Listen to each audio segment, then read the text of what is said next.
हम लोग आज देख रहे हैं इंडेक्स के बारे में। करंट अफेयर्स का एक ये बहुत इंपॉर्टेंट बहुत छोटा टॉपिक है सूचकांक। हर साल कुछ बड़ी संस्थाएं कोई ना कोई इंडेक्स निकालती सूचकांक निकालती हैं। तो उस सूचकांक के बारे में पूछा जाता है। मुश्किल से 10 से 12 इंपॉर्टेंट इंडेक्सेस हैं जो हमें याद रखने चाहिए। कौन सी संस्था निकालती है, उसके बारे में क्या है, भारत की रैंक क्या है ना, यही सब चीजें हमें देखनी है। तो शुरुआत करते हैं हम लोग। नंबर 1, ठीक है, पहला है ग्लोबल जेंडर गैप 2022 का। ठीक है, लैंगिक अंतराल सूचकांक जिसको बोलते हैं, बहुत इंपॉर्टेंट सूचकांक वर्ल्ड इकोनॉमिक फोरम निकालता है। वर्ल्ड इकोनॉमिक फोरम एक संस्था है जो डावोस स्विट्जरलैंड में हर साल मीटिंग करती है जनवरी में ही शुरुआत में, और ये रिपोर्ट निकालती है कि फीमेल्स की कंडीशन कैसी है उस देश में। भारत की रैंक 135, बहुत खराब रैंक है जेंडर गैप में। 146 देशों में 135 है। अच्छा, ये नहीं हमें याद रखना होता टोटल कितने देशों में, बस भारत की रैंक याद रखनी है। 135 रैंक है भारत की, और नंबर 1 पे क्या है, आइसलैंड। ठीक है, जेंडर गैप के बारे में मैं 2-3 चीजें बस बता देता हूँ शॉर्ट में कि ये क्या देखता है कि उस देश में जो फीमेल्स हैं, महिलाएं हैं, वो जो हमारा लेबर फोर्स है, जो आबादी काम कर रही है, रोजगार में लगी है, उसमें कितनी भागीदारी है। भारत में वो भागीदारी बहुत कम रहती है, 20% के आसपास हमेशा रहती है। 18%, 20%, 25 से ऊपर कभी नहीं गई। जबकि विश्व में एवरेज 47% है, लगभग आधी। महिला और पुरुष की भागीदारी लगभग बराबर है, जबकि भारत में बहुत कम महिलाओं की भागीदारी रोजगार में है। ऐसी दूसरा, उस देश में जो पॉलिटिकल भागीदारी कितनी है, संसद में भागीदारी कितनी है, तो वो भी भारत में बहुत कम है। भारत में जो लोकसभा है उसमें 78 महिलाएं हैं, और पूरी संसद में भारत में 14% के आसपास महिलाएं हैं बस। जबकि पूरी दुनिया का एवरेज 24% के आसपास है, तो भारत उसमें भी कम है। इसलिए देखो भारत की रैंक बहुत कम हो जाती है इसमें, 100 बहुत पीछे चला जाता है 135वें नंबर पर। ये हो गया जेंडर गैप। दूसरा है एनवायरमेंट परफॉर्मेंस इंडेक्स। ये तो बहुत इंपॉर्टेंट है पूछा जाने के लिए, ठीक है, क्योंकि भारत सरकार ने बहुत बड़ी आपत्ति इस पे दर्ज की थी। ये भी वर्ल्ड इकोनॉमिक फोरम यही संस्था निकालती है, विश्व आर्थिक मंच। इसमें भारत की 180 में से 180 रैंक है, मतलब सबसे पीछे, सबसे पिछड़ा देश जो है, लास्ट में आता है भारत पर्यावरण प्रदर्शन सूचकांक में। ठीक है, इकोनॉमिक फोरम निकालता है, और नंबर 1 पे डेनमार्क है इसमें। भारत में फिर से ये लोग बोलते हैं कि भाई भारत थर्मल एनर्जी को अभी इस्तेमाल कर रहा है, कोयले वाली ऊर्जा का इस्तेमाल कर रहा है। प्रदूषण देखो भारत में कितना ज्यादा है, दुनिया के बहुत प्रदूषित शहरों में से भारत के हमेशा टॉप पे मिलते हैं। तो एपीआई में भारत बहुत बुरी हालत है भारत की।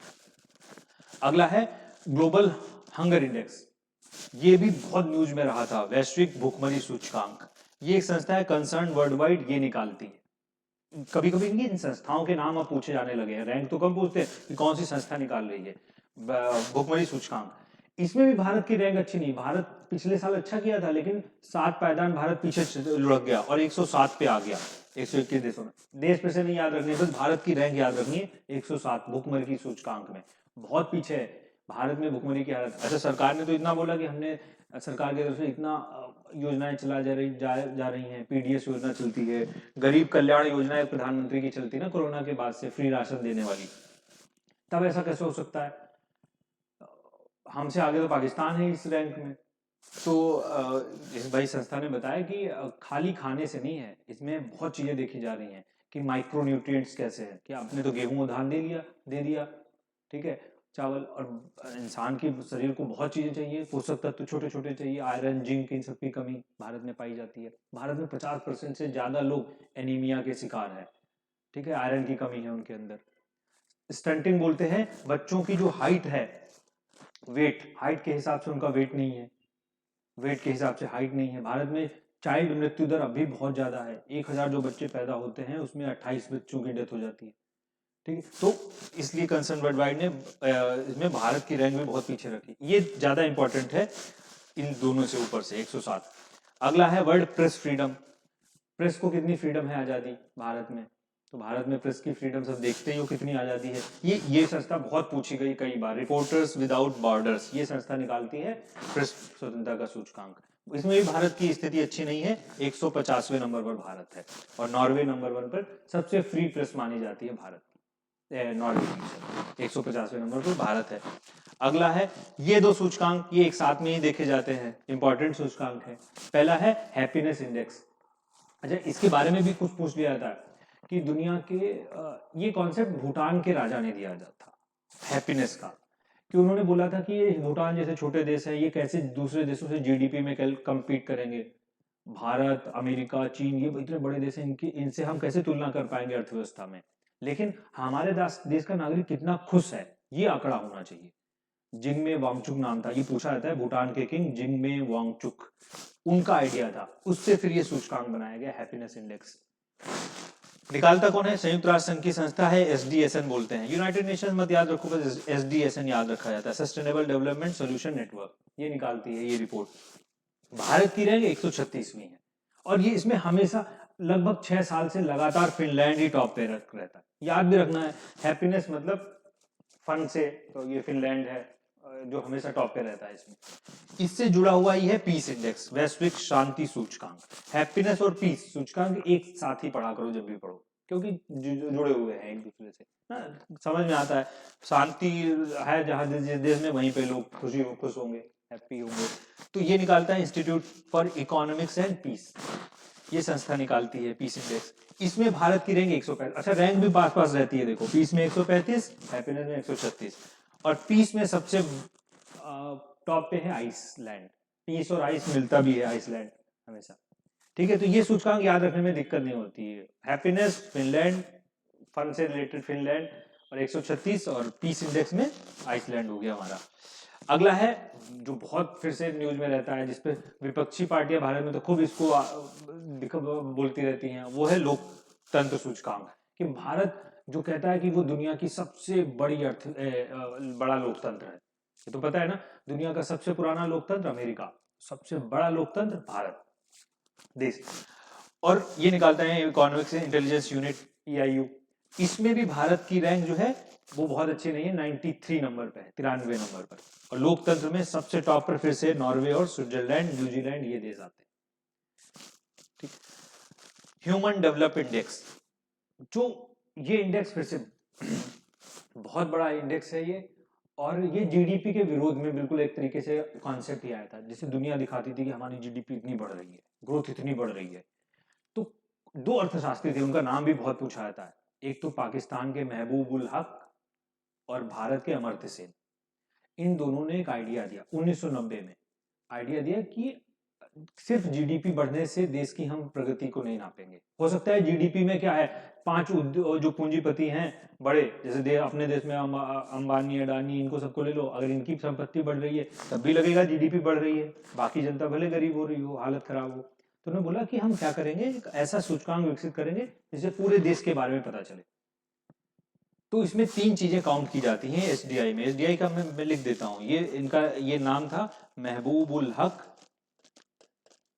ये पाकिस्तान के थे, और भारत के अमर्त्य सेन, इनको नोबेल प्राइज भी अमर्त्य सेन को मिला था इसी वजह से। ये लोग 3 चीजों को काउंट करते हैं। एक तो इनमें 3 चीजें देखी जाती हैं, एक तो लाइफ एक्सपेक्टेंसी, जीवन प्रत्याशा की औसत उम्र कितनी है उस देश में सॉरी, भारत में इनके हिसाब से 67.2 पर ईयर है, भारत में 67 साल औसत उम्र जीता है, लेकिन भारत का जो फैमिली हेल्थ सर्वे होता है वो 69 ईयर मानता है। चलो, दूसरा है कि उसको बोलते हैं मीन एजुकेशन, कि औसत शिक्षा कितनी है, ठीक है। एक तो हो गया लाइफ एक्सपेक्टेंसी, और दूसरा हो गई शिक्षा, ये मीन एजुकेशन लेवल उसको बोलते हैं, औसत बच्चा कितने साल पढ़ रहा है। दुनिया में 12 साल औसत आता है, भारत में वो अभी भी लगभग 7 साल के आसपास है, ठीक है, कम है। और तीसरा होता है पर कैपिटा इनकम, प्रति व्यक्ति आय। तो इन 3 चीजों पर, लाइफ एक्सपेक्टेंसी, एजुकेशन, शिक्षा, और तीसरा है प्रति व्यक्ति आय, इन 3 आधार पर ये सूचकांक निकाला जाता है, मानव विकास सूचकांक, और विकसित किया था महबूब उल हक और अमर्त्य सेन ने 1990 में। ये संस्था निकालती यूएनडीपी, यूनाइटेड, इसका फुल फॉर्म सीधे सीधे पूछा गया है, United Nations Development Programme, UNDP, ये संस्था निकालती है। भारत की रैंक 132 है, पहले 131 थी, पिछले साल एक और पीछे खिसक गया, 132। इसमें एक वैल्यू निकाली जाती है उन्हीं 3000 पर, ये वैल्यू भी पूछ ली जाती है। भारत की वैल्यू 0.633 आती है, वो 0 से 1 के बीच वैल्यू निकाली जाती है, तो भारत की वैल्यू है। और टॉप पर फिर से मानव विकास में कौन है सूचकांक में, नॉर्वे। नॉर्वे, स्वीडन, फिनलैंड, ये स्कैंडिनेवियन कंट्री हैं, ये ज्यादातर सूचकांकों में ये टॉप पे है। अगला है, फिर से बहुत पूछा जाने वाला, हेनली पासपोर्ट इंडेक्स। ये उस देश के पासपोर्ट के बारे में बताता है कि पासपोर्ट की वैल्यू कितनी है ना। अब इसमें देखो, ये निकालता है इंटरनेशनल एयर ट्रांसपोर्ट एसोसिएशन, ये संस्था निकालती है। एक हेनली करके एनजीओ लंदन में है, उसके सहयोग से ये संस्था निकालती है, IATA। इसमें भारत की रैंक 87 और जबकि टॉप पर है जापान और सिंगापुर, दोनों देश।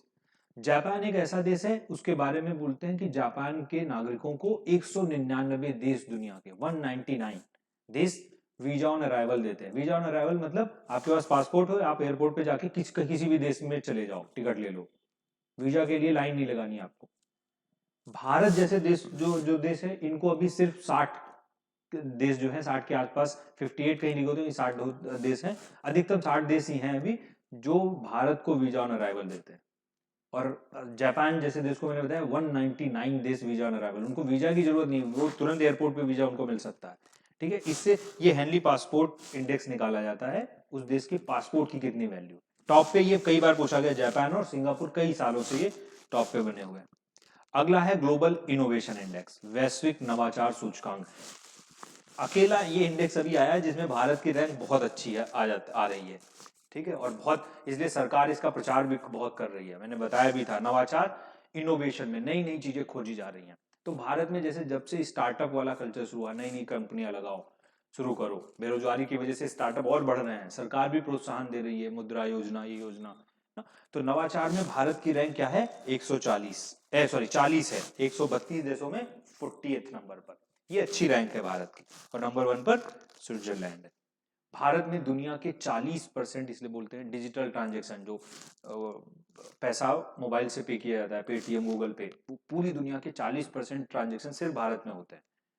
ठीक है, तो और स्टार्टअप, मुद्रा योजना, stand up India, startup India, इसकी वजह से ये इनोवेशन में बढ़ोतरी आई है भारत में। नवाचार सूचकांक। आखिरी हमारा इंडेक्स है, ये है करप्शन परसेप्शन इंडेक्स, भ्रष्टाचार के बारे में, भ्रष्टाचार बोध सूचकांक, उस देश का में भ्रष्टाचार कितना है।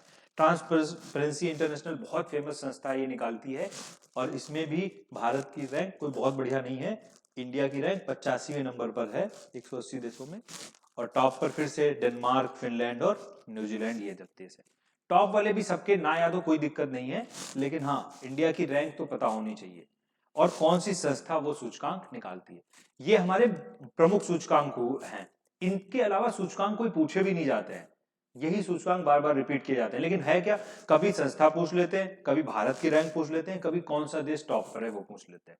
ठीक है, तो ये हमारा ये वाला इंडेक्स वाला टॉपिक पूरा हुआ।